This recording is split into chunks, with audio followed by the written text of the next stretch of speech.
Media talk करने लगा हूं, ये एक ऐसी खौफनाक और दर्दनाक और तकलीफदेह चीज है कि मैं समझा ये इंतजार नहीं कर सकती कल के लिए। मेरे साथ जावेद अली बैठे हुए हैं, एक तरफ उस्मान डार जो हमारे सियालकोट के प्रेसिडेंट हैं। मैं जरा अब आपको सिर्फ बताना चाहता हूं कि यहां हो क्या रहा है इस मुल्क में। मैं अपनी कौम को आगाह करना चाहता हूं कि पाकिस्तान को किस तरह एक बनाना रिपब्लिक बना दिया गया है। ना यहां कोई किस कानून की फिक्र है ताकतवर को, ना उनको फिक्र है अपने आइन की। हमारा जो आइन है उसका आर्टिकल 14 वो वाज़ेह तौर पे कहता है कि हर इंसान की इज्जत की हिफाजत की जाएगी, हर इंसान की डिग्निटी को प्रोटेक्ट किया जाएगा। ये हमारा आइन हमें हक देता है। लेकिन जो ये जावेद अली से हुआ, ये मैं इसके मुंह से आप सबको आपको सुनना चाहिए कि इस इंसान से हुआ क्या। और मैं उसके बाद आपको बताऊंगा, ये जब खत्म कर देंगे, कि ये जावेद अली तो एक आदमी है जो सामने आ गया है। यहां इतने लोगों को इन्होंने, जब से हमारी गवर्नमेंट गई है, इस तरह के बयान दिलवाने की कोशिश की कि या हमारे एमपीज एमएनएज जो तकड़े वजीर हैं उनके खिलाफ दो, या उनके ऊपर वीडियो फिल्म बना दो, या ब्लैकमेल करने के लिए उनकी कोई ऑडियो टेप्स कर दो, या उनके ऊपर कोई करप्शन के केसेस बना दो और ब्लैकमेल करने के लिए। सिर्फ एक इनका मकसद है कि किसी तरह तहरीक इंसाफ और इमरान खान को कमजोर करके इन चोरों को फिर से इलेक्शन जिता दिया जाए। अब मैं जावेद अली की इंट्रोडक्शन करवा दूं। इनको उस्मान डार ने, जो क्लास 4 होती है, जो क्लास 4 की नौकरी होती है, वो नौकरी दिलवाई सियालकोट में। ये खुद बताएंगे कि इनकी नौकरी एक चौकीदार थे जी, चौकीदार की नौकरी थी। इनको उठाया गया, पुलिस ने उठाया, और उसके बाद नामालूम अफराद ने उठाया, और अब इनसे पूछे, इनकी ज़बानी पूछे कि इनसे किया क्या गया। फिर मैं वापस आता हूं आपके पास। बोलो जावेद। मैं चौकीदार की नौकरी करता हूं एजुकेशन डिपार्टमेंट में। तो मुझे उधर बुलाया जाता है कॉल करके कि आप आए इधर और आप सैलरी अप्लाई करें और आपको जो है ना आपकी सैलरी मिले। मैं उधर गया हूं और मुझे उधर सुबह 11 बजे से लेके तकरीबन 3-3:30 बजे तक बैठाया जाता है। आप बैठो, करते हैं। तकरीबन उधर 4 बजे के करीब 7-8 पुलिस वाले आते हैं। वो उधर से मुझे पहले हथकड़ी लगाते हैं, बाद में मेरे आंखों पे ऊपर शर्ट बांधते हैं और ऊपर चोला डाल लेते हैं कि जैसे मैं कोई दहशतगर्द हूं। ठीक है। उधर से मुझे प्राइवेट गाड़ी में उठाते हैं और ले जाते हैं नामालूम जगह पे। उधर जाके मेरे ऊपर मार्क चढ़ा होता है, आंखें बांधी होती हैं। तकरीबन 7-8 बंदे होते हैं वो जो मुझे जाते फर्श पे लटा देते हैं और मारना शुरू कर देते हैं कि तुमने, उस्मान डार ने तुमसे कितने पैसे लिए नौकरी दिलवाने के लिए। मैं कहता नहीं दिए। फिर भी मुझे दूसरी दफा कभी उल्टा लटका देते हैं कि मानो तुमने उस्मान डार को पैसे दिए हैं, कॉन्ट्रैक्टर से लेके पैसे दिए हैं। जब नहीं मानता तब भी मुझे कभी सीधा लटका देते हैं, कभी उल्टा लटका देते हैं। और बाद में जब मेरे मसलन के कभी ईंट ले उधर से ईंट उठाते हैं, उसे धागे से मेरे नाजुक हिस्सों में बांध देते हैं कि मानो तुम कॉन्ट्रैक्ट से पैसे लेके उस्मान डार को देते हो। कपड़े उतारते हैं, बताओ। बाद में मुझे नंगा करते हैं, कपड़े उतारते हैं, कपड़े उतार के उधर फर्श पे बिठा देते हैं कि मानो तुमने उस्मान डार को पैसे दिए। जब नहीं मानता तो फिर उधर से कहते हैं कि एक डाला भेजो, इसकी बीवी को उठाओ, इसके बच्चे को उठाओ और इधर उसको लाकर उसको बरहना करो, उसकी वीडियो बनाओ, फेसबुक पे डालो और ब्लैकमेल करो। तब उधर से जाके जब मेरी फैमिली आई तब मैं उधर से टूटा, उनके आगे रोया कि अब आप बताएं कि मैंने क्या करना है। उसने कहा कि आप 124 के बयान दिए और ये कमेंट मेरे कह रहे हैं कि आपने ये पैसे ठेकेदारों से लेके उस्मान डार को दिए। ये बताएं आप कि कोई, ये सब चुप हो जाते थे जब कोई आता था एक आदमी? जब मेरी तो आंखें बांधी होती थी, ठीक उस वक्त जब कोई आता था, उधर कोई अफसर आता था, ये कहते थे कि बड़े साहब आ गए हैं और सब साइलेंट हो जाते थे। जब वो आता था सब साइलेंट था। अब ठीक है लगे रहो, करते जाओ, लगे रहो। ये बात मैं अब आपके सामने ये जो जावेद अली ने बात रखी, ये हर तरह हम कंफर्म कर सकते हैं। कुरान के ऊपर हाथ रखने के लिए मेरे सामने तैयार थे। ये उस्मान डार को फंसाने के लिए, इसको करप्शन केसेस में लाने के लिए, ये सारी चीज, ये जो इससे 164 का बयान दिलवाया गया और फिर बीवी बच्चों को साथ वाले कमरे में लाके इनको कहा कि उसको नंगा करेंगे। ये सीधी बात बताए, बीवी को कहा कि उसको नंगा करके उसकी तस्वीरें बनाएंगे और फिर फेसबुक पे चलाएंगे। ये जो इससे 164 का बयान दिलवाया गया और फिर बीवी बच्चों को साथ वाले कमरे में लाके इनको कहा कि उसको नंगा करेंगे। ये सीधी बात बताए, बीवी को कहा कि उसको नंगा करके उसकी तस्वीरें बनाएंगे और फिर फेसबुक पे चलाएंगे। मैं आज अपनी बड़े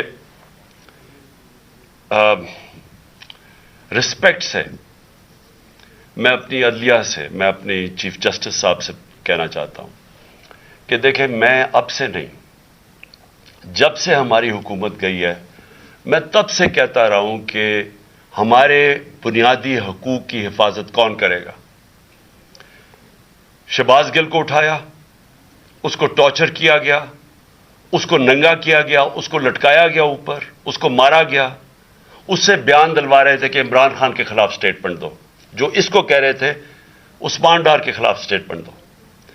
उसको मैं तब भी, मैंने सिर्फ एक मेरे मुंह से निकल गई और उससे मैं निकल गई कि हम जिस जज ने उनको रिमांड दिलवाया था वापस, शहबाज गिल को वापस जेल में, जब वो टॉर्चर हुआ था, तो मैंने कहा कानूनी कार्रवाई करेंगे। मेरे ऊपर कंटेम्प्ट नोटिस किया गया, लेकिन कोई, किसी ने, एक कस्टोडियल टॉर्चर सारी दुनिया के अंदर मना है, कस्टोडियल टॉर्चर के ऊपर कुछ नहीं हुआ। फिर आजम स्वाति को उठाया गया और सारी कौम के सामने, जो आजम स्वाति ने अपने जुबान से बताया कि उसे किया क्या गया, एक ट्वीट के ऊपर, उसका सिर्फ एक ट्वीट कर दी थी उसने कि NRO 2 बाजवा ने दिया, जो सब कौम जानती है। उसके ऊपर जो उससे किया गया, फिर वीडियो भेजी गई उसकी बीवी और उसकी बेटी को। ऐसी चीजें इस मुल्क की तारीख में कभी नहीं हुई, या मैं तो नहीं कभी सुनी थी ऐसी चीजें। शायद दहशतगर्दों से होती हो, शायद कोई बाहर के जासूसों से होती हो, गद्दारों से, लेकिन अपने शहरियों को इस तरह करना इस मुल्क की तारीख में कभी नहीं हुआ। मैंने, जब मुझे गोलियां लगी, मैंने तब चीफ जस्टिस साहब को पहले मुखातिब हुआ। मैंने कहा देखें, जिन्होंने मुझे ये कत्ल करने की कोशिश किया वो सारे इख्तिदार में बैठे हुए हैं। उसमें ये जो एक आदमी डर्टी हैरी, जब से जनरल बाजवा लेके आया यहां, तब से ये तशद्दुद शुरू हुआ है। शहबाज गिल का, आजम स्वाति का, मुझे गोलियां लगी, ये जो दास्तान आप सुन रहे हैं, सोशल मीडिया के बच्चों से पूछें, जब से ये आदमी आए उनसे उठ के क्या हुआ। उनको बंद कमरों में कपड़े उतारे गए, जलील किया गया।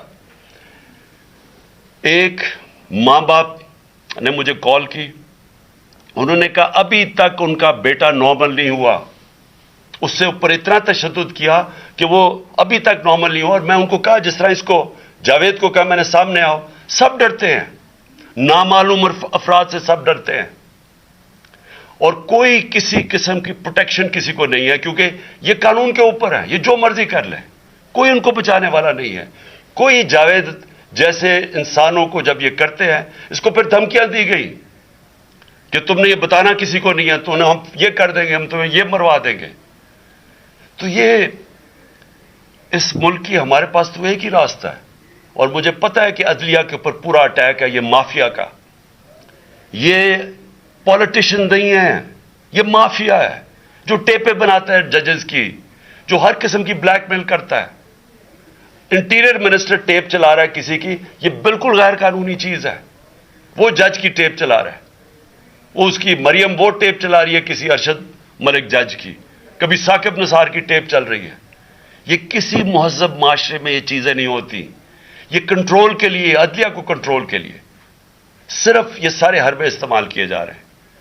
मैं आज इस प्लेटफॉर्म से अपने चीफ जस्टिस और अपनी हायर जुडिशरी को, उम्मीद तो सिर्फ आपसे रह गई है इस वक्त जो जिस तरह का जुल्म किया जा रहा है, ये नामालूम अफराद जो कर रहे हैं इस मुल्क के साथ, और खास तौर पे जो डर्टी हैरिया है, मेरी सारी इन्होंने, ये कैसे हो सकता है कि मेरी जो सारी जेआईटी की रिपोर्ट थी, जो उन्होंने फोरेंसिक एविडेंस जमा की हुई थी, वो सारी खत्म कर दी है। उन 4 ऑफिसर्स को फिर ऊपर बैठा दिया जिनके ऊपर प्रोसिक्यूटर जनरल ने कहा था कि इन्होंने मेरी जेआईटी की एविडेंस सैबोटाज करने की कोशिश की। उसने टेररिज्म कोर्ट को बताया है, उनको वापस लाके ऊपर बैठा दिया है। यानी उससे इंसाफ मिलेगा? सारी एविडेंस खत्म कर दी है, तो हमें किधर जाएंगे हम? मेरी रिक्वेस्ट है चीफ जस्टिस साहब, ये जावेद अली की, इसके ऊपर सुओ मोटो एक्शन लें, पता चलाएं कि ये कौन लोग हैं। और ऊपर से उसने नामालूम अफराद ने इसने सुना कहते हुए कि पुलिस के ऊपर सारा इल्जाम लगाना, पुलिस को पंचिंग बैग बनाना और कुछ ना कहना, नहीं तो हम तुम्हें ये कर देंगे, मार देंगे। देखिए जी, वक्त आ गया है। मैं अपनी जुडिशरी से ये कहना चाहता हूं कि ये जो भी आप में, आपका सबसे बड़ी जुडिशरी की सबसे बड़ी जिम्मेदारी हमारे बुनियादी हुकूक की हिफाजत करना है।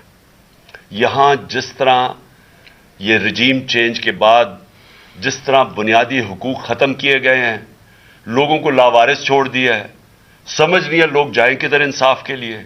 हमने पुरअमन एहतजाज जेल भरो तहरीक शुरू की। जो लोगों को उठा उठा के लेके जा रहे हैं, उनको कपड़े नहीं दे रहे हैं, उनको दूर दूर ले गए हैं, किसी को अटक डराने धमकाने से खौफ फैला रहे हैं। एक तरफ एक पुरअमन एहतजाज ताकि मुल्क में नुकसान ना पहुंचे। अब हमारी कौम आगे मुश्किल में है, महंगाई में डूब गई।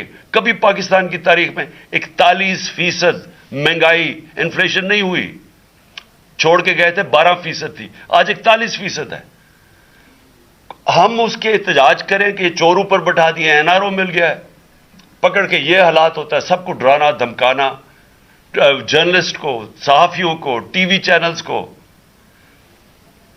तो मैं सिर्फ चीफ जस्टिस साहब और आप अपने सुप्रीम कोर्ट से आज खास दरखास्त करता हूं कि ये जावेद अली की कहानी सुने, पूछें कौन जिम्मेदार है, कहीं तो लाइन ड्रॉ करें कि अब तो उनको खौफ तो हो कि कोई खड़ा है उनके लिए, अवाम के लिए, अवाम के साथ खड़ा है।